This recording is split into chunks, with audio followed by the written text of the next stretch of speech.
JSAM ministries வழங்கும் வேதமும் குறளும். இன்றைய வேதவசனம். என் வாய் உமது துதியினாலும் நாள்தோறும் உமது மகத்துவத்தினாலும் நிறைந்திருப்பதாக. குறள் இப்படியாய் சொல்லுகிறது: அரும்பயன் ஆயும் அறிவினார் சொல்லார், பெரும்பயன் இல்லாத சொல்.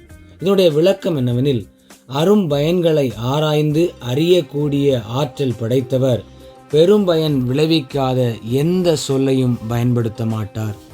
வேதவசனம் இப்படியாய் சொல்லுகிறது: கேளுங்கள், மேம்பாடான காரியங்களை பேசுவேன்.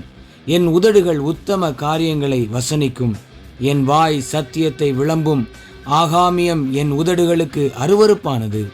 என் வாயின் வாக்குகள் எல்லாம் நீதியானவைகள், அவைகளில் புரட்டும் விபரீதமும் இல்லை. சிந்தனைக்கு: கர்த்தாவே, என் வாய்க்கு காவல் வையும், என் உதடுகளின் வாசலை காத்து கொள்ளும். ஜெபிப்போம். அன்பின் பரலோக பிதாவே, இந்த நாளுக்காக உமக்கு நன்றி. நாங்கள் நன்மை பயக்காத எந்த வார்த்தையையும் பயன்படுத்தாமல் உம்மை துதிக்கின்ற துதியால் எங்கள் வாய் நிரம்பவும், மற்றவர்களுக்கு பிரயோஜனமான வார்த்தைகளை நாங்கள் உபயோகித்து உம்முடைய நாமத்தை மகிமைப்படுத்தவும் எங்களுக்கு கிருபை செய்யும். இயேசுவின் நாமத்தில் பிதாவே, ஆமேன். இந்த நாள் இனிய நாளாக அமைய வாழ்த்துக்கள்.